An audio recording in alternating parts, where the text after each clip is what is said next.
nossa reunião de mulheres desse período, onde nós continuaremos tratando do tema Isso Tem Nome. Amém? Feche seus olhos, coloque a mão no seu coração e vamos nos preparar, obrigada, vamos nos preparar para aquilo que o Senhor tem reservado para nós nessa noite. Amém? Senhor Deus e Pai, em nome de Jesus, seja muito bem-vindo neste lugar. Senhor, em nome de Jesus, que o Senhor possa falar com cada uma de nós. Usa-me, Senhor, como instrumento, meu Pai. Fala, Senhor, Espírito Santo, através de mim, fala comigo, fala com cada uma que aqui está. Senhor, que os nossos ouvidos possam estar abertos, meu Pai, para o que o Senhor tem para nós, Senhor. E que o Senhor seja exaltado e glorificado nessa noite, em nome de Jesus. Amém? Amém. Hoje eu gostaria de convidar vocês para a gente fazer um passeio, um tour pela palavra de Deus. Inicialmente, eu gostaria de convidar a vocês, quem estiver com a sua Bíblia, abra em Gálatas 5. Gálatas 5, versículo 19. Iremos ler 3 versículos. Gálatas 5. Para quem não veio nas outras reuniões deste período, hoje nós estamos na 3ª reunião deste período, estudando Gálatas 5. Porém, nós estamos focando especificamente em obras da carne. A gente muito vê falar sobre os frutos do Espírito, né? É mais doce, né? Conforta, traz uma paz, um conforto, uma tranquilidade. Mas tem coisas que precisam de ser tratadas, que precisam de ser faladas. Tem coisas que precisam de vir à luz. E então surgiu esse estudo. E hoje nós iremos aqui ler Gálatas 5 novamente, que é o tema do Isso Tem Nome, né? Existem pecados, existem coisas que às vezes a gente acoberta, né? Trata como nada a ver, o que tem, né? Só que tem nome. Vamos lá? Gálatas 5:19 diz: Ora, as obras da carne são conhecidas e são imoralidade sexual, impureza, libertinagem, idolatria, feitiçaria, inimizades, rixas, ciúmes, iras, discórdias, divisões, facções, invejas, bebedeiras, orgias e coisas semelhantes a essas. Declaro a vocês, como antes já os preveni, que os que praticam tais coisas, atenção, os que praticam tais coisas não herdarão o reino de Deus. Quem quiser se sentar, fique à vontade. A partir daqui, nós iremos fazer esse passeio que eu convidei a vocês, tá? Eu vou citar vários versículos, tá? Vou falar várias coisas aqui, citando algumas passagens. Vou falar várias coisas aqui, citando várias passagens. Mas eu gostaria de convidar você, a partir daqui, não busque na sua Bíblia. Tudo será projetado. Então, quem tiver com papel e caneta, anote os versículos que a gente vai passar aqui, ok? E aí, foca aqui, anota. Não está com papel e caneta, anota aí no bloco de notas do celular, para que a gente consiga usufruir o máximo possível desse tempo aqui. Amém? Então, vamos lá. A palavra de Deus, vocês concordam comigo que é a verdade absoluta. Não existe mas não existe, né? E a palavra é clara, a verdade liberta, a palavra fala, e conhecereis a verdade, e a verdade vos libertará. E Jesus diz, eu sou o caminho, a verdade e a vida, ninguém vem ao Pai a não ser por mim. Então, você precisa de conhecer a Jesus para que você seja liberta, para que você conheça a palavra de Deus, para que Ele tenha liberdade em você, no seu coração, na sua mente, porque Ele é a verdade. E o que acontece? Na palavra também fala o seguinte, tem uma passagenzinha lá, pesquise, onde fala o seguinte, meu povo perece por falta de conhecimento. Então Deus fala isso. Deus fala que o seu povo está perecendo por não ter conhecimento. Eu não sei de vocês, mas eu sei de mim que eu não quero estar no meio desse balaio que está perecendo por falta de conhecimento. Não que eu vou saber tudo, não que eu tenho toda a razão do mundo, não é isso, jamais vou ter. Mas a gente precisa de buscar conhecer Jesus, conhecer a palavra. A gente precisa de conhecer o nosso Pai. É aquela velha história. Quando você quer casar, aí você está lá, está noiva, está namorando, está noiva. Aí você quer conhecer a pessoa com quem você está. Você quer saber tudo que a pessoa gosta, você quer agradar a pessoa, porque você quer passar o resto da vida com aquela pessoa, ok? Mas vocês já pararam para pensar que aqui, onde nós estamos hoje, é uma passagem, que nós estamos aqui, mas nós não somos daqui, e um dia nós vamos voltar para casa, e a eternidade é tempo pra caramba? Ok. E na eternidade a gente quer passar com quem? Bem, eu, particularmente, estou doidinha para passar com Jesus, ok? Mas como que eu quero passar com Ele se eu não conheço Ele, se eu não sei o que Ele gosta, se eu não sei o que Ele aprova, se eu não sei o que Ele deixou para mim? Não faz sentido eu querer agradar uma pessoa aqui nesse mundo para viver ali, 50 anos, 60 anos, não sei, 70. E aí depois, quando eu cantar lá minha senha, aí eu vou para a glória, chego lá e ouvi aparta-te de mim porque eu não te conheço. Essa para mim não é uma opção. E eu gostaria muito que a partir de hoje não fosse uma opção também na sua vida. Hoje nós iremos, dentro desse tema de Gálatas, tratar especificamente de 3 pontos. Nós iremos começar com heresias. Quando a gente fala de heresias, a gente fica naquela, heresia, o que é heresia? Né? A palavra, o que é heresia? Né? Alguma coisa aí que fala, uma mentira, alguma coisa. Sim, é uma mentira. Só que a heresia é tudo, põe na sua cabeça, heresia, para nunca mais esquecer, é tudo que está depois do mas, quando você fala da palavra de Deus. Tal coisa é pecado, mas é heresia. Porque na palavra de Deus não existe mas, existe sim ou não, existe a verdade. E a palavra de Deus não está aqui para massagear o ego de ninguém. A palavra de Deus está aqui para nos trazer à luz e para nos libertar. Jesus veio para nos salvar. Então, a gente tem que tirar esse mas da nossa vida, tirar esse mas depois da palavra de Deus. É aí que mora a heresia. É tudo que justifica aquilo que me agrada. É você usar a palavra de Deus para justificar aquilo que você acha. Na minha opinião, a gente acha coisas perdidas. Na palavra de Deus, a gente tem que achar nada. Ou você sabe, ou você não sabe. Ou o Espírito Santo de Deus te revela, ou você vai ficar aqui perecendo por falta de conhecimento. Lá em 2 Pedro 2, versículo 1 a 3, anotem, não precisa de abrir. Diz o seguinte: assim como surgiram falsos profetas no meio do povo, também haverá falsos mestres entre vocês. Eles introduzirão heresias destruidoras, chegando a renegar o soberano Senhor, que os resgatou, trazendo sobre si mesmos repentina destruição. E muitos seguirão as suas próprias práticas libertinas, e por causa deles, o caminho da verdade será difamado. Movidos por avareza, eles explorarão vocês com palavras fictícias, mas para eles a condenação decretada, a destruição deles, não caiu no esquecimento. A palavra de Deus é muito clara, não tem muito o que dar rodeio. A palavra de Deus já nos traz e já nos mostra, que já sabia que nós estaríamos no meio de falsos profetas. E como eu não caio nos falsos profetas? Conhecendo a palavra de Deus. E conhecereis a verdade, e a verdade te libertará da mentira, do engano, dos falsos profetas, te libertará daquilo que o Senhor já havia avisado. Se você concorda comigo que a gente não tropeça em pedra grande?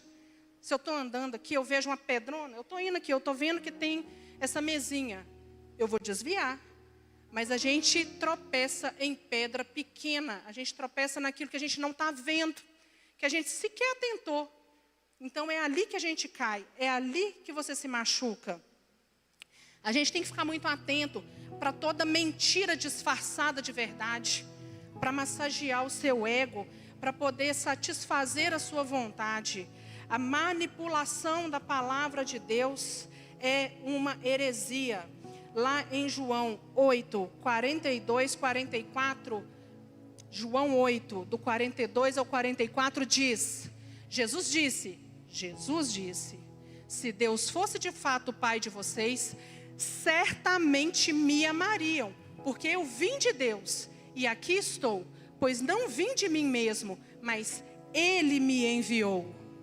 Porque vocês não compreendem a minha linguagem? É porque vocês são incapazes de ouvir a minha palavra.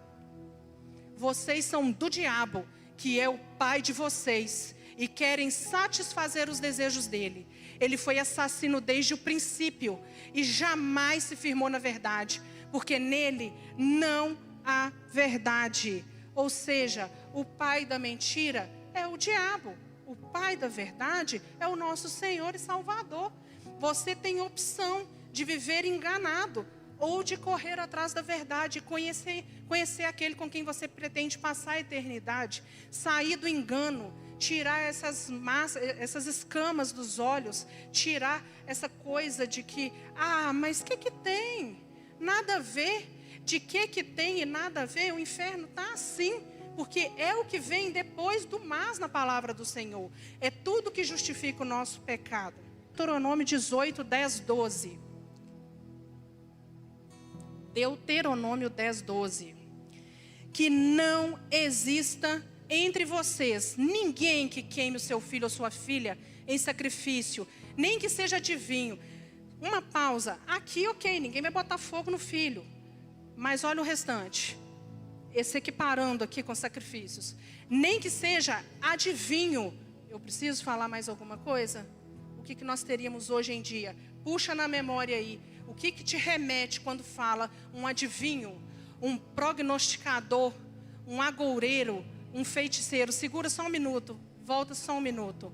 Quando fala ali prognosticador, agoureiro, são aquelas pessoas que falam que estão vendo o futuro, que estão vendo as coisas, que leem, que sabem, que fazem também agouros, né? Que fazem aquelas simpatias.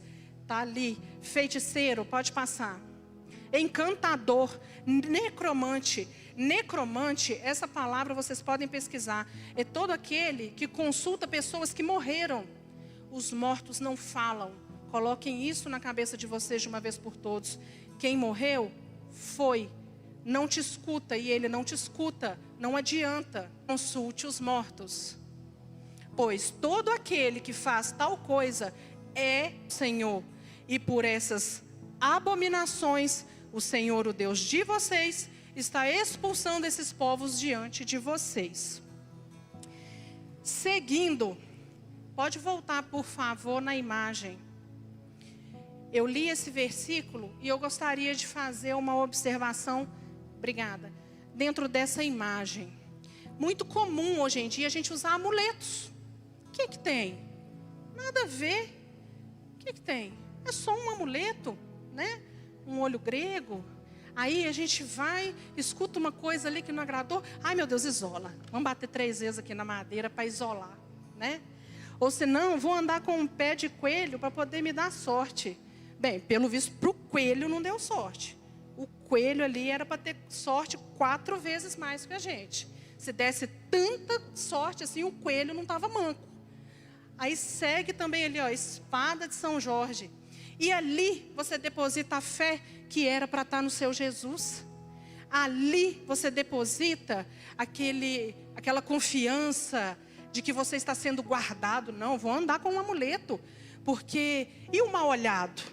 Né? Vou andar com um amuleto, porque o olho grande, porque é para me dar proteção. Porque não tem nada a ver, é só uma pecinha, não tem nada a ver. É só para atrair energias positivas. Mas deixa eu te falar, a sua energia positiva não vem do Senhor, não? A sua salvação, a sua proteção, a sua sorte de bênçãos não vem do Senhor? Vem de uma planta? Vem do pé do coelho que ficou manco, coitado. Não faz sentido. Lá em Atos 19, 19, na parte A somente, diz o seguinte. Atos 19, 19, parte A. Também, muitos dos que haviam praticado magia, reunindo seus livros, os queimaram diante de todos. Neste contexto aqui, está falando o seguinte: tinham os judeus que estavam expulsando demônios. E aí, nessa época aí, Paulo estava lá no meio do povo e tudo, só que os judeus que estavam na época expulsando, fazendo ali, que estavam expulsando os demônios, eles não estavam muito assim com Jesus, não. Eles tinham ouvido falar de Jesus, mas eles não estavam íntimos de Jesus. Mas Paulo estava nessa época. E aí, o que eles fizeram? Eles chegaram para os endemoniados e falaram: em nome do Jesus de Paulo, sai em nome de Jesus de Paulo. Gente, além da vergonha, porque o Jesus de Paulo é o meu Jesus, é o seu Jesus. Precisava. Aí o que aconteceu? Além de passar por essa vergonha, de ter que falar em nome do Jesus de Paulo, saia, além da vergonha, além disso ainda apanharam, saíram nus, expulsos pelos demônios daquele lugar. O que faltou? Conhecer a Jesus. Em nome do meu Jesus. Em nome do meu Jesus, saia. Foi isso que faltou. Não tinha intimidade. Era o Jesus dele, de lá. Eu só quero fazer aqui para mostrar bonito, para mostrar que eu expulso. Não é assim que funciona. Lá em Levítico 20, versículo 6 a 8, diz o seguinte: quando alguém se virar para os necromantes e feiticeiros, necromantes, pessoas que consultam os mortos, ok? Pessoas que tentam se comunicar com os mortos, que acham que é possível ter um diálogo com quem morreu, ok? Quando alguém se virar para os necromantes e feiticeiros, para se prostituir com eles, olha como é pesada essa palavra. Eu voltarei o meu rosto contra ele e o eliminarei do meio do seu povo. Portanto, santifiquem-se e sejam santos, pois eu sou o Senhor, o Deus de vocês.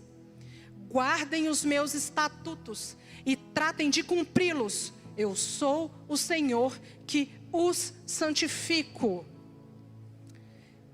Pensa bem comigo. Quando a gente lê isso, muita gente desdobra essa palavra santos como se houvessem pessoas que fossem mais santas que Jesus, né? Pessoas a quem a gente pudesse recorrer. Mas a palavra é muito clara: santos somos todos nós, que fomos santificados. O Senhor nos santificou nele. Quem somos nós para sermos santos? Nós somos pecadores, sementinha de Adão e Eva. Nós somos pecadores, nós fomos salvos por Jesus na cruz. O véu se rasgou.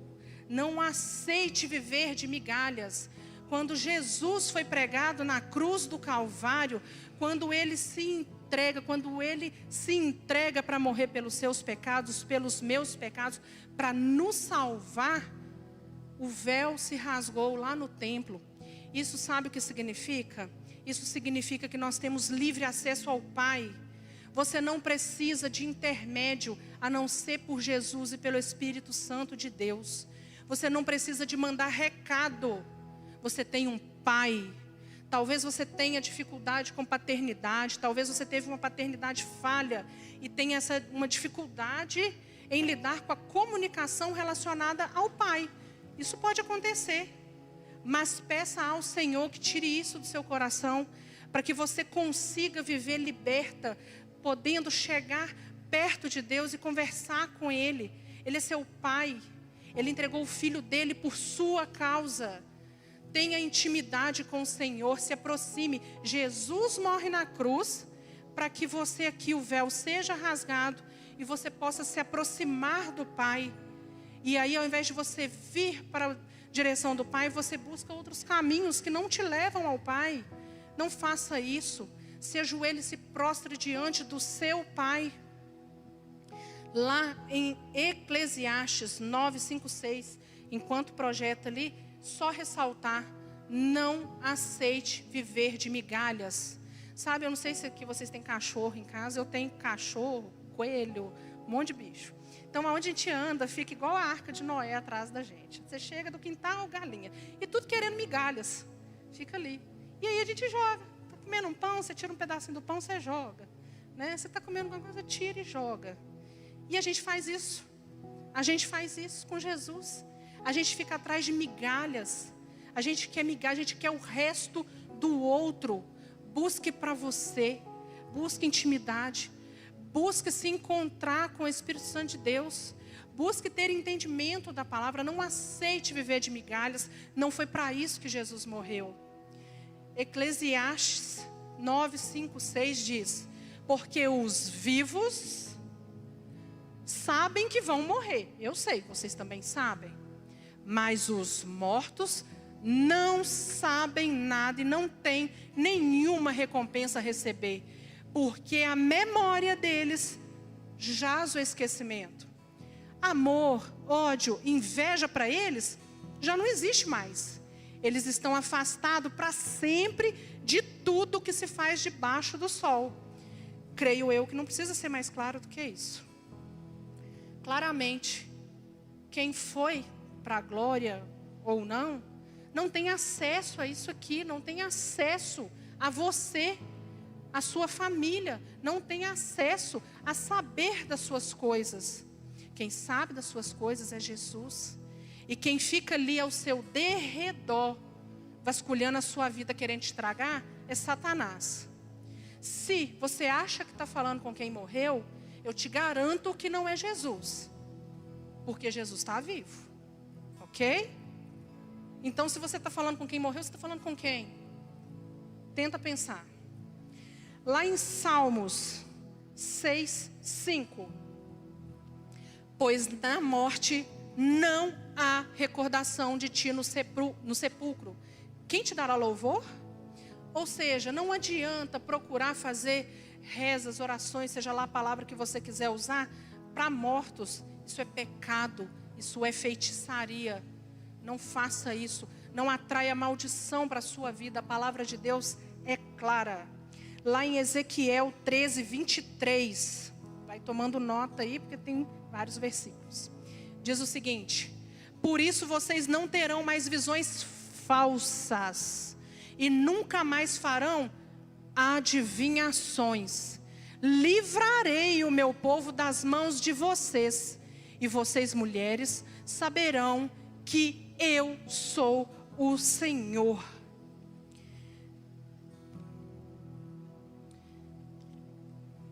Entenda, irmã.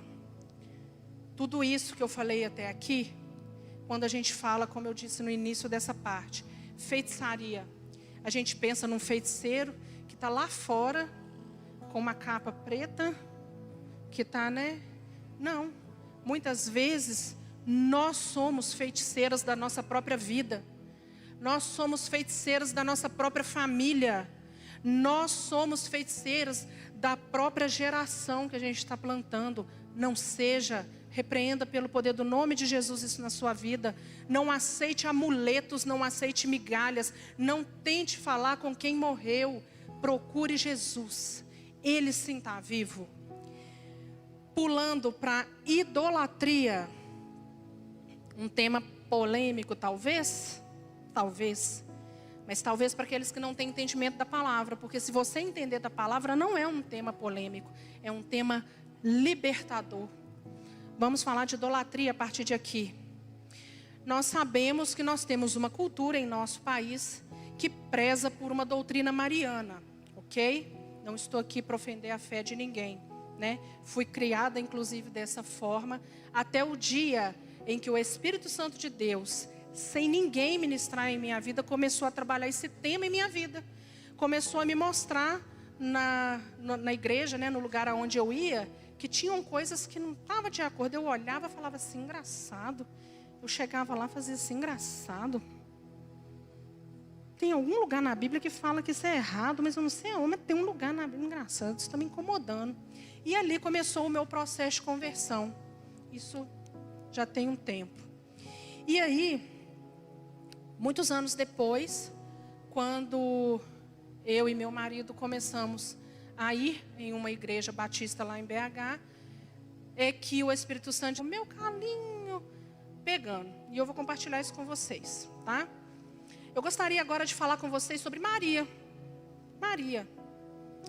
Maria, uma menina, 14, 15, 16 anos, quando foi anunciada por Gabriel, pelo anjo.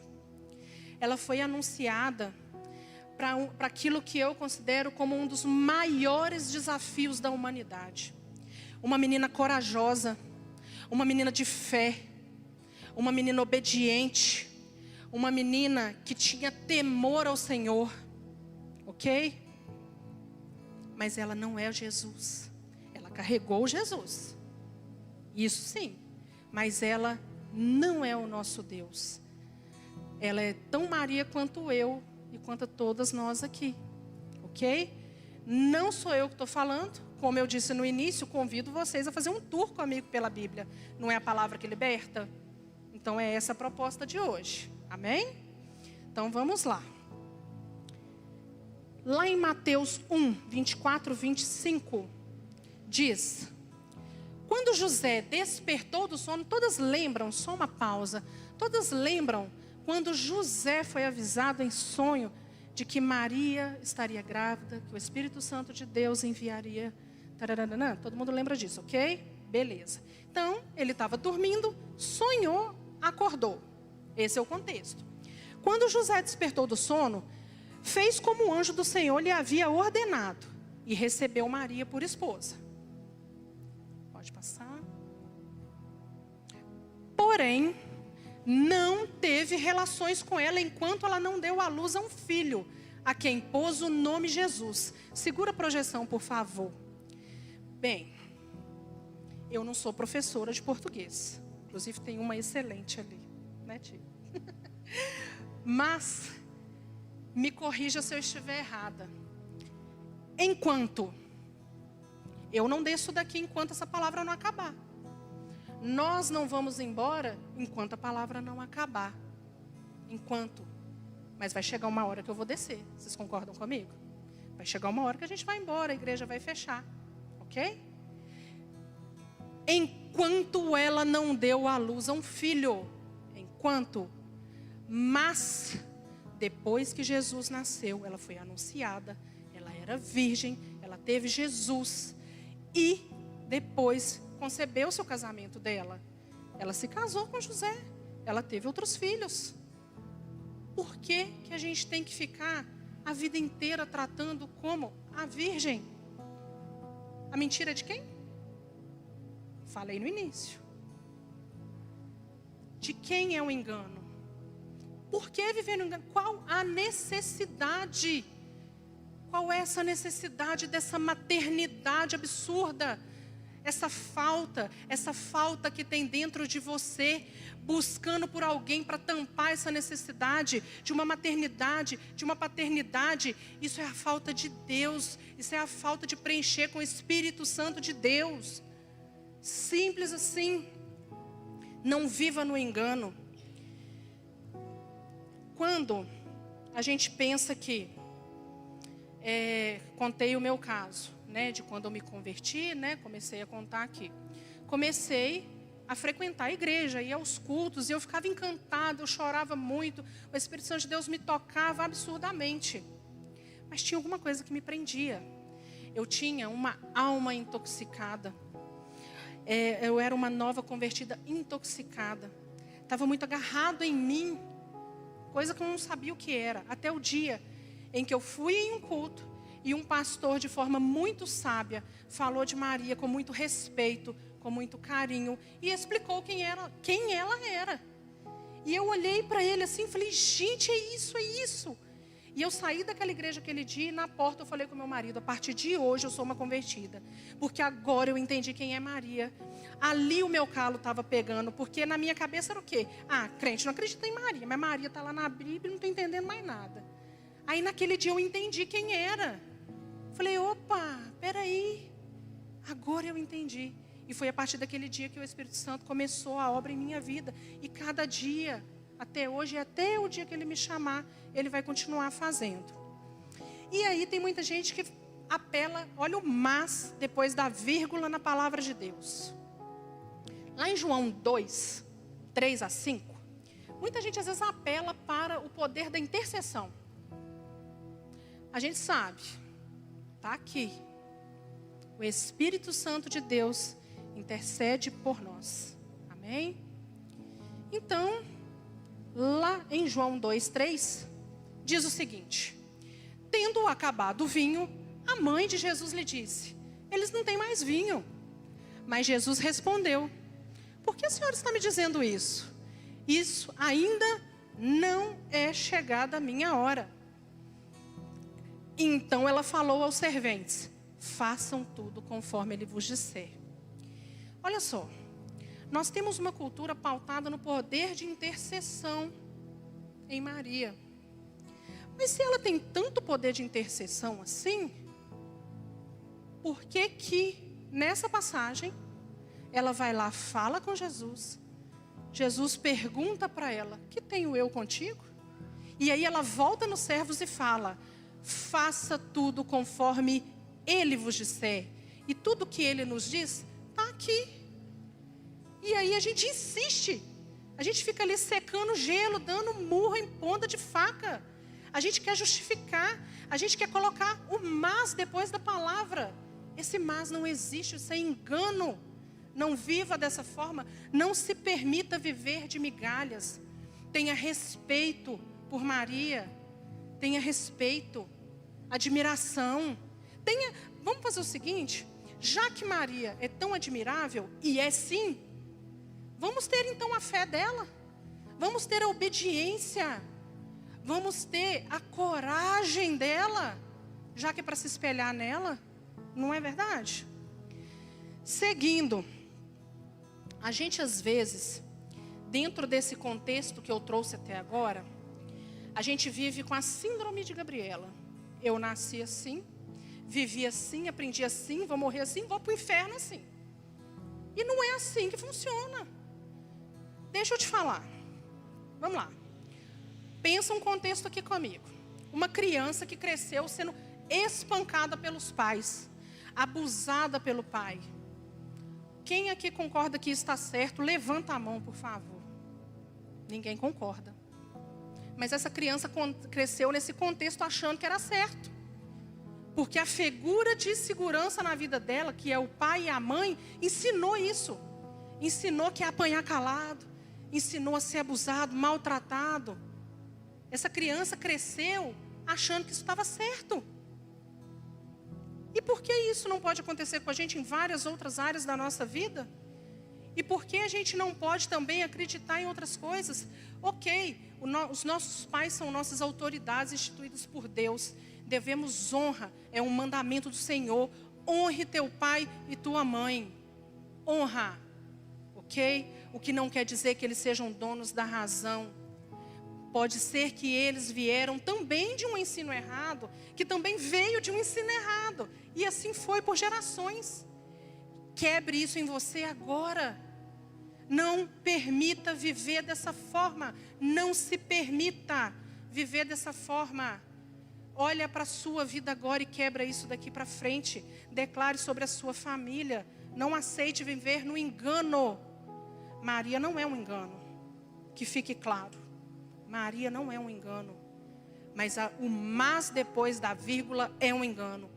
Saia dele. Não aceite viver nele. Lá em Romanos 8, versículo 26 e 27 diz: da mesma maneira também o Espírito nos ajuda em nossa fraqueza, porque não sabemos orar como convém. Nós não sabemos nem orar. Ah, mas fala bonito. Nós não sabemos orar. Não é o que você fala. Vamos lá. Porque não sabemos orar como convém, mas o próprio Espírito intercede por nós com gemidos inexprimíveis. E aquele que sonda os corações sabe qual é a mente do Espírito, porque intercede pelos santos de acordo com a vontade de Deus. Santos somos nós. E quem intercede por nós a Deus é o Espírito Santo de Deus, que habita em nós.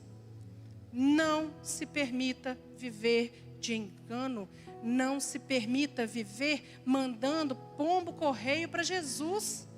Vá você nele. Se quebre diante dele. 1 Timóteo 2, 5 e 6. Porque há um só Deus e um só mediador entre Deus e a humanidade, Cristo Jesus, homem, que deu a si mesmo em resgate por todos, testemunho que se deve dar em tempos oportunos. A própria palavra liberta, creia nisso. 1 João 2, 1 e 2. Meus filhinhos, escrevo-lhes essas coisas para que vocês não pequem. Mas se alguém pecar, temos um advogado junto ao Pai, Jesus Cristo, o justo. O nosso advogado é Jesus. Lá em Êxodo 20, 1 ao 6. Enquanto projeta, eu quero contextualizar brevemente. Sabe aqueles teatrinhos que faz com aquelas marionetes? Às vezes a gente fica sendo isso na mão de Satanás, sabia? Ele fica ali, balançando a gente para o lado que ele quer que a gente vai. E a gente cai igual um patinho, porque estamos perecendo por falta de conhecimento. O que tem te controlado? O que tem controlado sua mente? O que tem controlado o seu coração? Não dê a outro a glória do Senhor. Isso é idolatria. Vamos lá. Êxodo 20, 1 ao 6. Essa passagem para mim é uma das que mais mexeram comigo no tempo da minha conversão. Porque a minha ficha caiu. Eu cresci aprendendo os 10 mandamentos. Creio que aqui todo mundo já ouviu falar.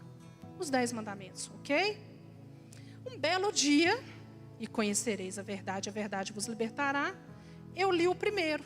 E o primeiro mandamento está do versículo 1 ao 6. E eu gostaria de trazer aqui hoje para que cada um tire a sua conclusão. Então Deus não sou eu. Então Deus falou todas essas palavras. Eu sou o Senhor seu Deus, que te tirei da terra do Egito, da casa da servidão. Não tenha outros deuses diante de mim. Não faça para você imagem de escultura, nem semelhança alguma do que há em cima do céu, nem embaixo da terra, nem nas águas, nem debaixo da terra. Não adore essas coisas, nem preste culto a elas, porque eu, o Senhor seu Deus, sou Deus zeloso, que visito a iniquidade. Iniquidade é pecado consciente. Pecado, pecou, arrependeu, pediu perdão. Iniquidade é quando você peca, e continua pecando, sabendo que está errado. Visito a iniquidade dos pais nos filhos, até a 3ª e 4ª geração daqueles que me odeiam. Mas faço misericórdia até 1000 gerações daqueles que me amam e guardam os meus mandamentos. Esse é o primeiro mandamento. Esse é o primeiro mandamento. Pode pegar a Bíblia que você quiser. Se você for em Êxodo 20. Esse é o primeiro mandamento. Por que a gente não aprende isso dessa forma? Agora, ali está falando, não tenha outros ídolos. Mas, eu volto à pergunta. O que tem te controlado? O que tem controlado a sua vida? O que tem absorvido a sua mente, o seu coração? A gente fala aqui idolatria. Citei 2 exemplos clássicos, né? Falei de Maria, falei de imagens. Mas pensa uma coisa aqui comigo. Idolatria é tudo aquilo que toma o lugar de Deus na sua vida. Tudo aquilo que toma o trono do Senhor no seu coração é idolatria. O que você tem idolatrado hoje? A sua família? Aquele filho que você orou tanto para ter, que o Senhor te abençoou, hoje é um impedimento na sua vida? Talvez um sítio, um carro, que você orou tanto a Deus, e hoje virou seu Deus? Talvez o seu trabalho, os seus estudos, talvez o seu corpo, a imagem, o que você quer parecer ser, hoje é o seu Deus? Reflita, olhe para dentro de você, olhe e tenta hoje fazer uma autoanálise. O que está sendo o seu Deus? Teve uma das pregações mais no início do ano que a Nayara citou aqui, com relação à alimentação, né, Nayara? E ela falou, o seu estômago está sendo o seu Deus? Você está deixando a glutonaria ser o seu Deus? Então, assim, leve isso em seu pensamento. Salmo 115, pode pular para o Salmo 115, por favor. Vamos ler do 1 ao 8 brevemente, já encaminhando para encerrar. Não a nós, Senhor, não a nós, mas a teu nome dá a glória por amor da tua misericórdia e da tua fidelidade. Porque diriam as nações, onde está o Deus deles? O nosso Deus está no céu e faz tudo como lhe agrada.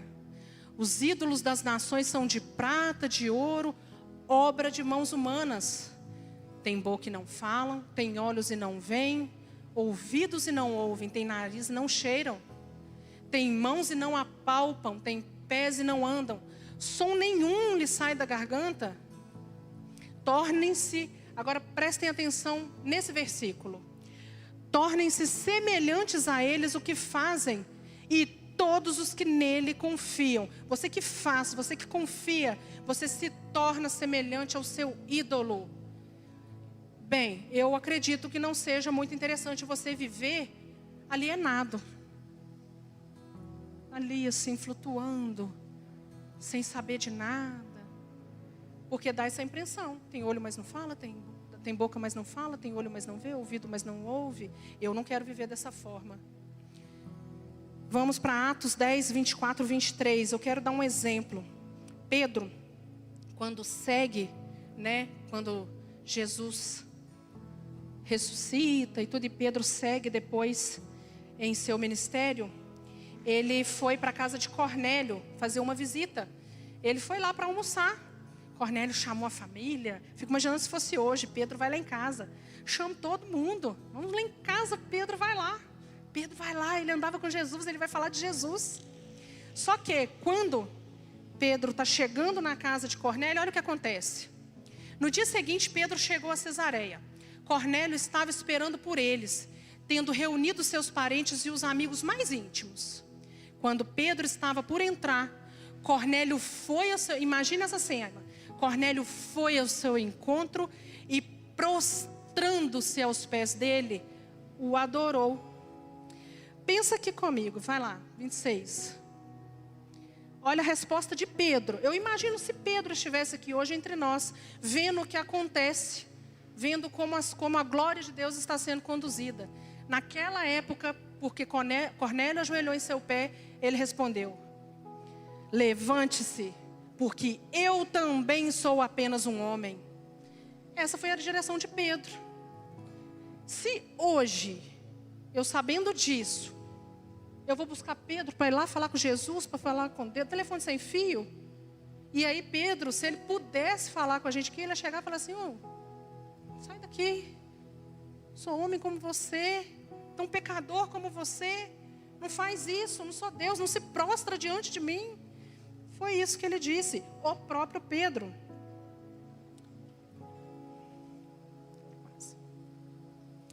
Apocalipse, para todos que estão aqui já sabem que Apocalipse é o último livro da Bíblia. E se trata da volta de Jesus.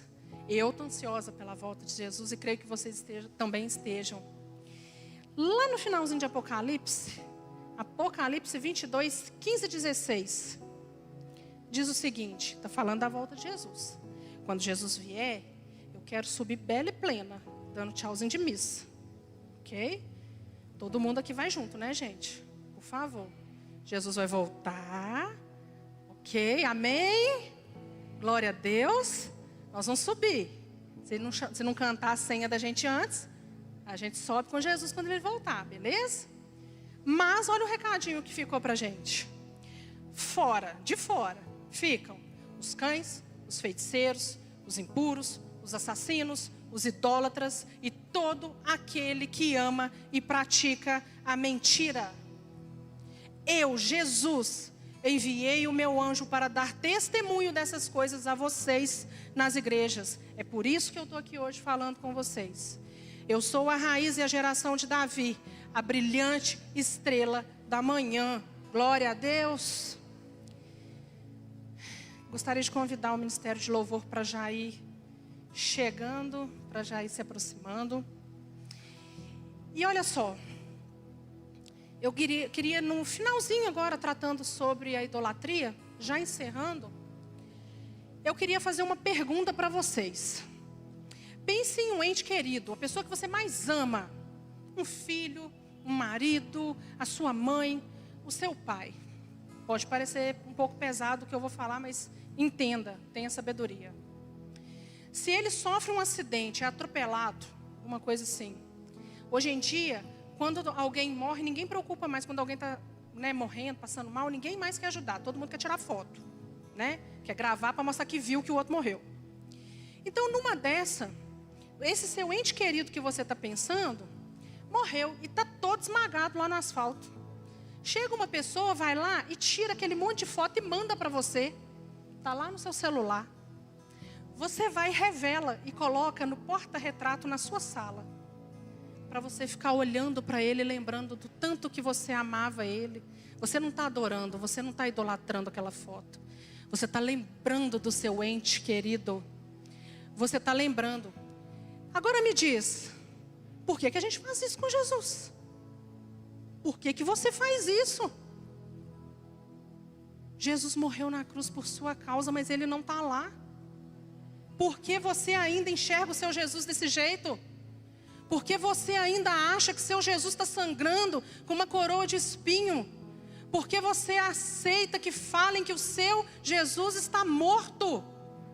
Eu, particularmente, prefiro a versão de que o meu Jesus está vivo. Ele ressuscitou no terceiro dia e ele vai voltar. Jesus está vivo.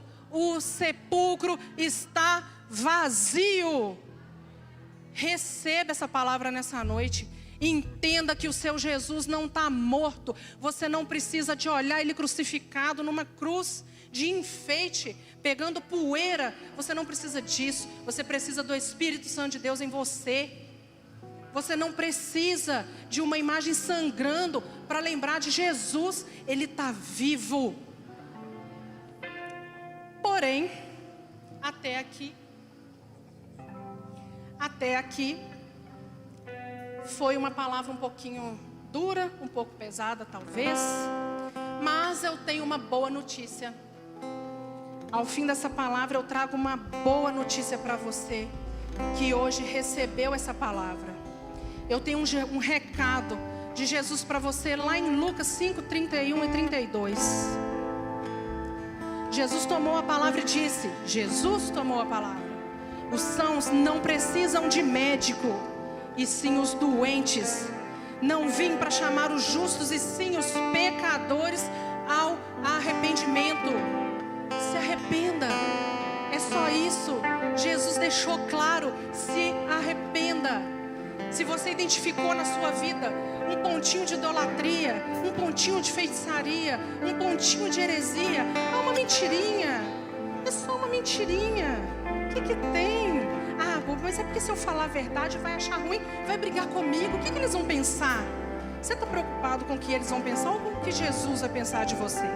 Lá em 1 João 1, 9, diz o seguinte: se confessarmos os nossos pecados, Ele é fiel e justo para nos perdoar os pecados e nos purificar de toda injustiça. Ele te perdoa. Se arrependa, Ele te perdoa. Ele te ama. Ele morreu por você. Ele ressuscitou e Ele vai voltar. Lá em 2 Crônicas de 7, 2 Crônicas 7, 14. Só um momento, pode tirar. Eu só quero fazer uma observação antes. Me perdoe.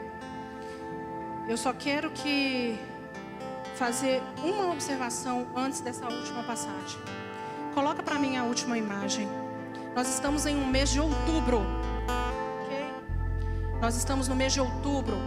Um mês de muitas consagrações que não agrada ao Senhor. No dia 31 de outubro nós temos o Halloween. Não é coincidência, 3 dias que Jesus ressuscitou, não foi? E nós temos 3 dias nessa virada do mês. 31 Halloween, dia 1º, dia de Todos os Santos, aonde se idolatram mortos. Dia 2, dia de finados, aonde você vai em um cemitério que sequer aquela pessoa está lá, para também conversar com um morto. 3 dias em sequência. Porém, esses 3 dias em sequência declaram morte. E os 3 dias de Jesus declaram vida, declaram ressurreição. A tradição do Halloween, fiquem atentos, é uma festa pagã que celebrava o fim do verão no início do ano celta. Acreditava-se que nessa noite os espíritos dos mortos voltavam à terra. Essa é a origem, pesquisem. Lá diz que é proteção contra os espíritos. As pessoas apagavam as fogueiras e usavam fantasias para se disfarçar e assustar os espíritos que poderiam possuí-las. A previsão de futuro, a data era associada à adivinhação do futuro com rituais. Os símbolos, a cor laranja simboliza a colheita de outono, abóboras e energia. Preto representa escuridão, mistério, ocultismo, sendo a cor das bruxas e dos fantasmas. Roxo conecta-se à magia, ao misticismo e ao sobrenatural, associando as poções e feitiços. Aquela imagem ali, eu não sinto paz olhando para essa imagem. E não pode ser normalizado. Isso não pode ser normalizado. Não é normal você cultuar mortos. Está tão feliz assim? Faz uma festa no dia que seu ente querido morreu e comemora 1 ano que ele morreu. Porque é isso. Agora, por fim, 2ª Crônicas 7:14. Prestem atenção, se coloquem de pé. Quero que vocês deem uma atenção a essa passagem em especial. Se o meu povo, que se chama pelo meu nome, se humilhar, orar, me buscar, se converter dos seus maus caminhos, eu ouvirei dos céus, perdoarei os seus pecados e sararei a sua terra. Clame ao nome de Jesus nesse momento. Clame ao nome de Jesus. Feche seus olhos, vamos orar. Vamos clamar a Jesus. Convido a você que tenha coragem, que é uma mulher de fé, que acredita nesse Jesus que ressuscitou o 3º dia. Venha à frente. Vamos orar. Chegue mais à frente. Vamos declarar. Vamos pedir a Jesus para que quebre em nossas vidas essas cadeias que foram criadas pelo inferno, pela mentira. Venha aqui à frente, fique à vontade.